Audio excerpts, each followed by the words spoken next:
Chapter 10 Terrain. Overview. This chapter discusses how to skillfully employ terrain in warfare. Sun Tzu emphasizes the close relationship between military operations and geography, urging commanders to deeply study and utilize terrain in order to craft appropriate strategies and secure victory. He identifies 6 types of terrain commonly encountered in war: accessible, entangling, supporting, narrow, steep, and distant, and stresses that commanders must carefully analyze each type and apply distinct tactics accordingly. For example, on accessible terrain where both sides can freely maneuver, one must take the high ground facing the sun and secure supply lines, preparing to face the enemy from a position of strength. Sun Tzu clearly states that terrain is the army's ally. If a general understands both the enemy and his own forces, he can win without danger. If he understands the natural and geographical conditions as well, he can ensure complete victory. He also analyzes 9 types of battlefield situations and the psychological states of soldiers in each, recommending corresponding tactics. When an army is deeply embedded in enemy territory, placed in desperate, even fatal situations, soldiers will fight with utmost courage, unleashing greater combat power. In hostile lands, forces can replenish supplies locally, and being far from home reduces the risk of desertion, making troops more obedient and focused on the mission. Furthermore, Sun Tzu warns that military defeats such as rout, laxity, collapse, disorder, disintegration, and retreat are not caused by fate or nature, but by commanders' own mistakes. He reminds generals of their profound responsibility to the army and the nation. In retreat, do not avoid blame. In advance, do not seek glory. Protecting the people must be your only concern. All actions must be directed toward one goal: achieving victory. 1. The 6 types of terrain and their strategic use. Sun Tzu said, there are 6 types of terrain: accessible, entangling, supporting, narrow, steep, and distant. And accessible terrain is one that both our army and the enemy can traverse. In such a case, we should seize the high, sunny ground that offers broad visibility and ensure smooth supply lines.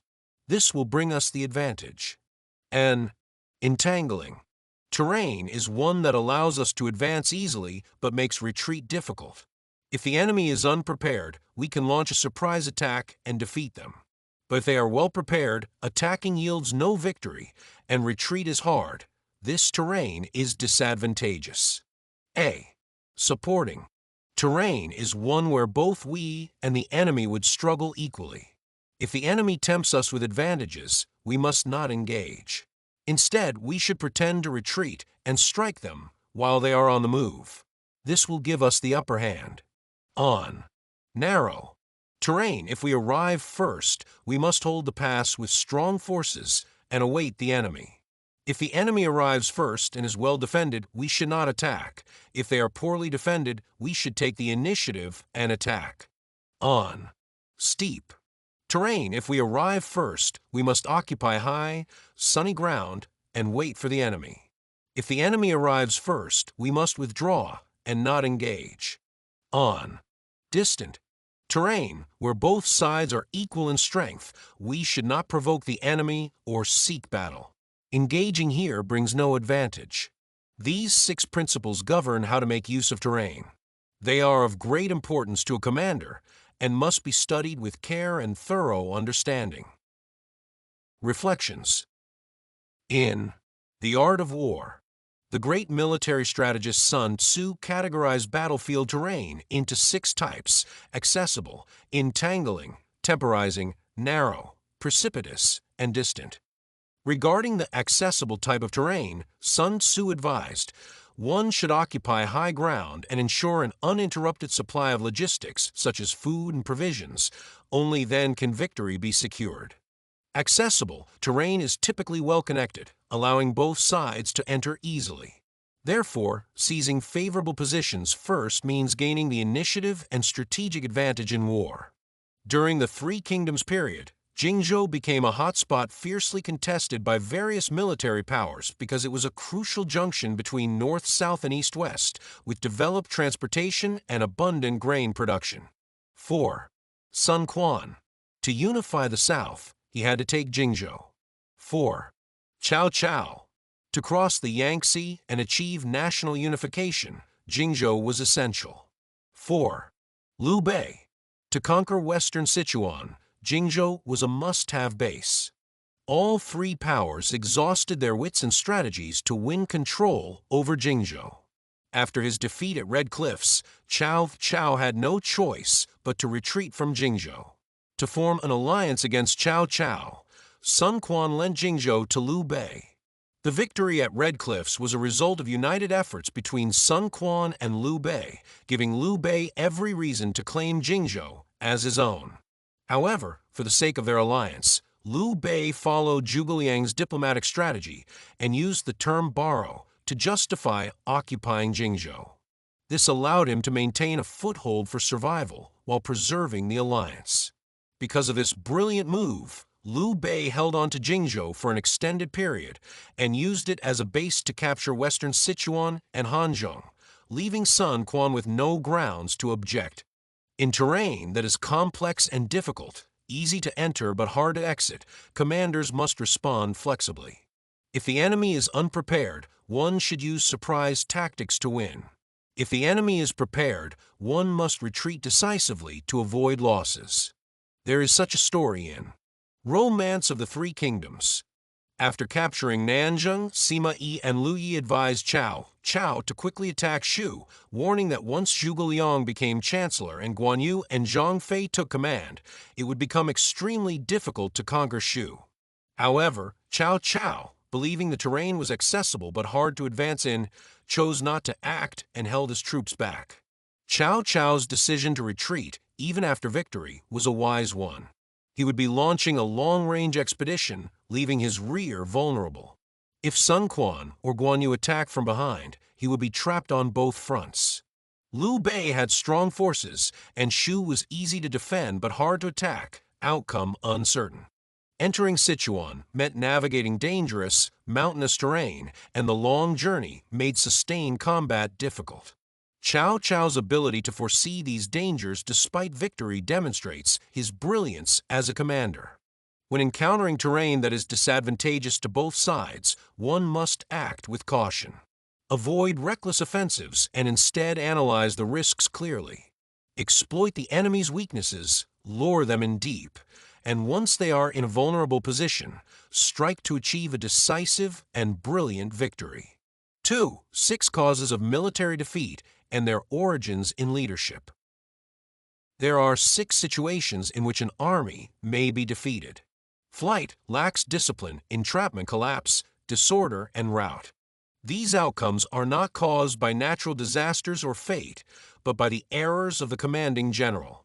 When forces are equal but one engages 10 times the enemy's strength and is defeated, it is called flight. When the soldiers are strong but the general is weak and timid, the result is lax discipline. When the general is brave but the soldiers are weak and fearful, it leads to entrapment. When subordinate officers are angry and disobey orders, rushing to fight the enemy without coordination, and the commander fails to assess their true capabilities, it causes a collapse. When the general lacks authority and discipline is not enforced, leading to disorganized troops and chaotic formations, it results in disorder. When the general misjudges the enemy's strength, uses few to attack many, weak to attack strong, and fails to deploy elite troops at the front, the result is rout. These 6 conditions are all rooted in leadership failure and are key responsibilities of a commander. They must be studied and understood with the utmost care. Reflections. Sun Tzu identified 6 situations in which a general's leadership could lead to the defeat of an army: engaging the strong with the weak, having strong troops under a weak commander, having a strong commander with weak troops, lack of enforcement of military orders, disorder and confusion within the ranks, misjudgment of the situation, and attacking with inferior numbers. In any battle between two armies, there will inevitably be victory and defeat. A wise commander must be adept at learning from both historical and current examples to avoid repeating past mistakes. 3. Terrain and tactics, the foundation of command. Terrain is a supporting factor in maneuvering troops. Accurately assessing the enemy's condition, actively seizing the initiative, evaluating the danger of the terrain, and calculating distances. These are all essential skills a capable commander must possess. A general who masters these principles will surely succeed in battle. One who does not is bound to fail. Reflections. Sun Tzu believed that terrain and environment are critical factors in determining the outcome of war.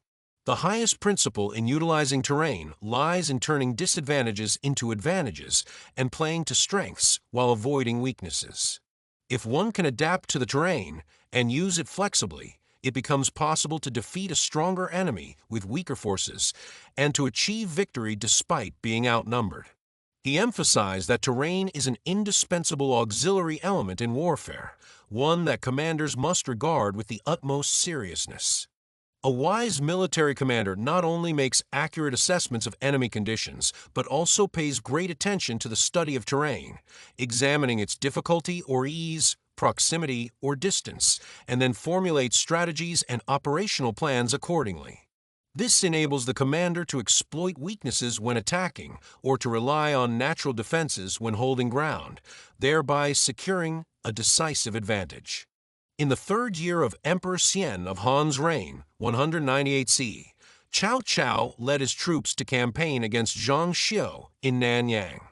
Zhang Xiu had allied with Liu Biao to resist Cao Cao. After suffering a setback, Chao's army retreated to Anzhong, where they faced off with the joint forces of Zhang and Liu. One day, Cao Cao received intelligence that Yuan Shao intended to attack Xuchang, the imperial capital. Fearing danger, Cao Cao immediately began to withdraw his army to respond. Upon learning of this, Zhang Xiu considered pursuing him, but his advisor Jia Su warned that such a pursuit would lead to defeat. Liu Biao and Zhang Xiu ignored the advice and led their troops in pursuit, only to fall into Cao Cao's ambush and suffer a crushing defeat. Jia Su then remarked, "Now is the time to reorganize the army and give chase again. We will surely win a great victory." Liu Biao was suspicious and refused to pursue again. However, Zhang Xiu trusted Jia Su and led a force to attack. As predicted, Cao Cao's army was completely defeated in the renewed encounter. Liu Biao later asked Jia Su for an explanation. Jia Su replied, "Earlier, when Chao's troops retreated after a defeat, I knew that Cao, being a skilled commander, would certainly have left elite troops behind to cover the retreat or planted ambushes, making pursuit dangerous and bound to fail. But once he received news of trouble in Xuchang and rushed to withdraw, he would have assumed that after defeating our pursuit once, we would no longer dare to chase him. Thus, he would drop his guard. That's why, when we struck again, catching him unprepared, we were able to achieve victory." For the independent judgment of a true commander. Thus, when careful analysis of battlefield conditions ensures victory, the general may proceed even if the sovereign advises against it. Conversely, if analysis shows defeat is likely, the general may refrain from engaging, even if the sovereign commands otherwise. A commander who advances not for fame or profit, and who withdraws without fear of blame, so long as the people are protected and the state's interests are upheld, is truly a pillar of the nation. Reflections. The army must absolutely obey orders and follow commands. Otherwise, if each unit acts on its own, it will inevitably become a scattered force. However, the military must also act based on practical circumstances, assess the situation, and seize opportunities in order to avoid missing the chance for victory in battle.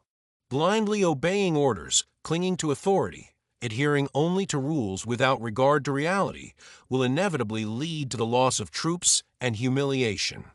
In the third year of Emperor Jing of Han, i.e. 154 BC, King Liu Pai of Wu led 200,000 troops from Guangling, crossed the Huai River westward, joined forces with King Lu Wu of Chu, and captured Huaiyang. Emboldened by their success, they advanced further west with great momentum. Emperor Jing appointed Zhou Yafu as Grand Commandant to lead the army out of Wuguan, hold Rongyang, and attack the Wuchu allied forces. The allied forces concentrated on attacking Liang, and King Lu Wu of Liang requested aid from Zhou Yafu, but Zhou refused to send troops. Lu Wu then turned to Emperor Jing for help, who ordered Zhou Yafu to assist Liang. Zhou, aware that although the allied forces were strong, they wouldn't last long, still refused to immediately send reinforcements. 5. Compassion must be balanced with discipline. If a general treats his soldiers like his own children, they will be willing to endure hardship alongside him. If he loves them as dearly as his own sons, they will stand by him in life and death. However, if he merely pampers the troops without teaching them discipline, they will become spoiled and disobedient. Indulging them while ignoring violations of order is like raising unruly children. They will be unfit for combat. Reflections. This passage reflects Sun Tzu's philosophy on leading, managing, and disciplining troops. He advocated for a balance between compassion and strict discipline. A commander should care for his soldiers like infants and love them like his own sons, yet must also govern the army with firm discipline to ensure they can be effectively commanded and controlled. Combining kindness with authority, blending rigidity with flexibility, enforcing orders without cruelty or slackness, and maintaining clear rewards and punishments are essential to unite the army in shared hatred of the enemy and shared commitment to survival. Without the proper balance of leniency and strictness, a military force's combat effectiveness is bound to decline. On the battlefield, not only do generals influence the troops, but the soldiers also have a reciprocal impact on their commanders. This is why Sun Tzu, in his theory of the 6 calamities of the army, particularly emphasized that either strong troops with weak officers or strong officers with weak troops will both lead to defeat. This highlights the critical importance of harmonizing the relationship between commanders and their soldiers. Sun Tzu believed that if a general treats his soldiers with the same care as infants or beloved sons, they will willingly fight and die for him. However, if soldiers are spoiled and coddled, they become pampered sons who are no longer fit for battle. Only through rigorous training and discipline, making soldiers obedient, reliable, and manageable, can a fighting force develop true combat power. In Chinese history, one renowned general exemplified this philosophy, Wu Qi, a beloved commander celebrated for treating his soldiers like his own children. Wu Qi's troops were so devoted that they would follow him into deep ravines and face death alongside him without hesitation. Wu Qi was from the state of Wei, a native of the Zhou clan, and he lived during the early Warring States period.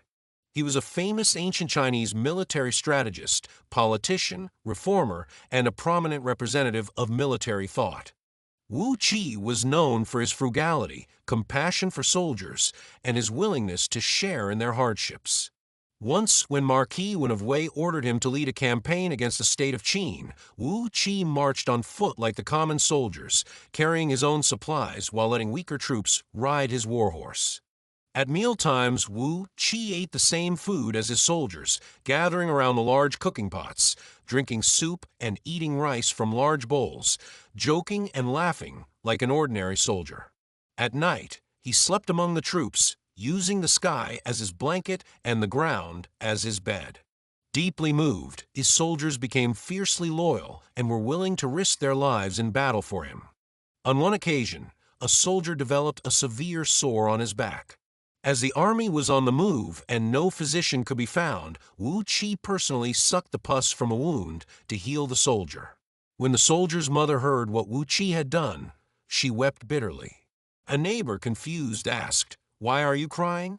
General Wu cured your son. Shouldn't you be grateful?" The mother replied, "Of course I am, but it reminds me of my late husband. Years ago, he too served under General Wu and once suffered from the same illness. Wu Qi personally treated him as well. My husband was so moved that he fought recklessly and died in battle. Now my son has received the same kindness. I fear he too will not live long." Such was Wu Qi's care for his troops, and in return, his soldiers were willing to sacrifice their lives for him. In the battles between Wei and Qin, the Wei army won a series of decisive victories, repeatedly defeating the Qin forces and capturing 5 cities. Marquis I of Wei, greatly pleased, appointed Wu Qi as governor of Xia Commandery, entrusting him with the defense of Wei's western front. Wu Qi did not disappoint. Throughout his career, he led Wei's forces into 76 major battles, winning 64 of them, and expanded the territory of the Wei state by over 1,000 li, approximately 500 kilometers. He remains a shining example of military leadership rooted in both compassion and discipline. 6. Victory demands comprehensive awareness. Knowing that your own army is capable of fighting, but not knowing that the enemy is unassailable, yields only a 50% chance of victory. Knowing the enemy is vulnerable, but being unaware that your own army is incapable of attacking, also results in only half a chance of success. Even if both the enemy and your own forces are fit for battle, if the terrain is unsuitable for combat, the odds of victory still remain at just 50%. Reflections. If one only understands one of the 3 critical elements, the enemy, oneself, or the geographical environment, then the outcome of war is left to chance, a mere 50-50 gamble. Only with a clear and comprehensive understanding of all 3 can one fully secure victory in warfare. In the winter of 382 AD, the former Qin ruler Fu Jian ordered Lu Guang to lead a campaign against the western regions. Lu Guang marched westward through the Yumen Pass with 100,000 infantry and 5,000 armored cavalry, crossing harsh deserts, subduing the kingdom of Yanqi, and defeating the Kuchians, Wensu, and other states.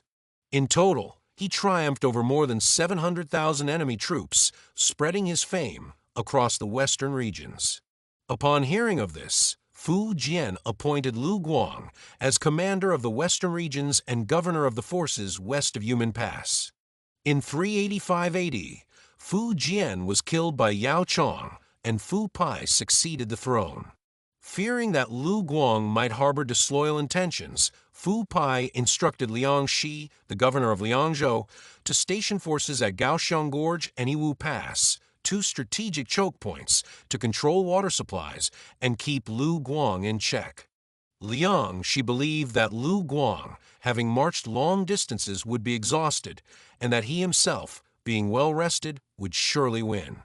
However, he abandoned defensible terrain and instead chose to engage Lu Guang in open battle at Anmi, a place devoid of natural defenses.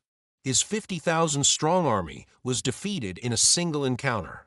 The prefect of Wuwei, Peng Ji, switched sides, lured and captured Liang Shi, and presented him to Lu Guang. This was a classic case of failing to understand the importance of terrain and bringing disgrace upon oneself, leading to the loss of both troops and commanders. 7. Endless triumph lies in knowing all factors. Therefore, a skilled commander is never confused in the midst of warfare. His strategies and responses are endlessly adaptable, yet never leave him in peril. If one understands the enemy and knows oneself, victory poses no danger. But if one understands both the timing, heaven, and the terrain, earth, then triumph will be inexhaustible. Reflections. Sun Tzu placed great emphasis on the importance and strategic use of heaven, timing, and earth, terrain in warfare. War is waged within a specific time and space, and is subject to various natural conditions such as climate and geography. Therefore, Sun Tzu listed heaven and earth among the 5 critical factors for victory in war. He believed that timing and terrain were decisive elements that could determine the outcome of a battle. A general's fundamental duty is not only to know the enemy and know oneself, but also to understand the terrain and the timing. Only through flexible and intelligent use of both can complete victory be achieved. A classic example is the Battle of Red Cliffs during the late Eastern Han Dynasty, in which Cao Cao suffered a crushing defeat due to his lack of understanding of the Eastern Wu forces and their environment. In the year 208 CE, Cao Cao led an army of 800,000 to attack Eastern Wu. In response, Eastern Wu allied with Liu Bei, and the two sides confronted Cao Cao's forces across the Yangtze River. Before the battle, both sides sent spies to gather intelligence. Cao Cao sent Jianggan, an old schoolmate of Zhou Yu, to Eastern Wu, pretending to be visiting an old friend while staying in their main camp. He also sent two former Jingzhou generals, Cai Zhong and Cai He, to feign surrender to Zhou Yu. Zhou Yu saw through the ruse from the start. Outwardly, he treated the three with trust, but secretly kept them under strict surveillance. Then, turning the deception to his advantage, Zhou Yu cleverly used them to deliver false intelligence back to Cao Cao, ultimately tricking Cao into executing his own naval commanders, Cai Mao and Zhang Yun. Meanwhile, Eastern Wu's veteran General Huang Gai and Zhou Yu devised a self-injury ruse. Huang Gai proposed a plan to feign surrender to Cao Cao. To make it believable, Zhou Yu pretended to be furious and gave Huang Gai a public beating. Huang Gai then used this as a pretext to send a letter of defection to Cao Cao, claiming he wanted to take revenge on Zhou Yu by switching sides. The Wu strategist Kanzei delivered the letter, expressing Huang Gai's willingness to surrender. Cao Cao was initially suspicious, but after receiving confirming reports from Cai Zhong and Cai He that Huang Gai had indeed been beaten, he believed the story. Zhou Yu, upon seeing that the fake surrender was successful, asked the brilliant strategist Pang Tong, nicknamed Young Phoenix, to continue the scheme. Since most of Cao Cao's troops were from the north and unaccustomed to naval warfare, they would often get seasick and lose balance on the boats. Pang Tong suggested to Cao Cao that they link all the warships together with iron chains so that the decks would be steady, like solid ground. Cao Cao approved of this advice and praised Pang Tong's ingenuity, unaware that it was all part of Zhou Yu's plan to burn the fleet. That night, a strong southeast wind blew. Huang Gai arranged for 10 fire ships to sail ahead with full sails raised, followed by the rest of the fleet. When they were within 2 li, about 1 kilometer, of Cao Cao's fleet, all the Eastern Wu ships set fire to themselves. Fanned by strong winds, the blazing vessels shot into Cao Cao's chained fleet like arrows. In an instant, smoke and flames filled the sky. The wind intensified the blaze, nearly consuming all of Cao Cao's ships and spreading the fire to his land camps. Countless soldiers and horses were burned or drowned. Zhou Yu then led his elite troops in relentless pursuit. Cao Cao, with only a handful of survivors, fled desperately via Huarong Road. Liu Bei and Zhou Yu continued the pursuit by both land and water until they reached Nanjun. Cao Cao eventually retreated north with his defeated remnants. The Battle of Red Cliffs shattered Cao Cao's ambition to conquer Eastern Wu and unify the entire country. It also laid the foundation for the later Three Kingdoms era.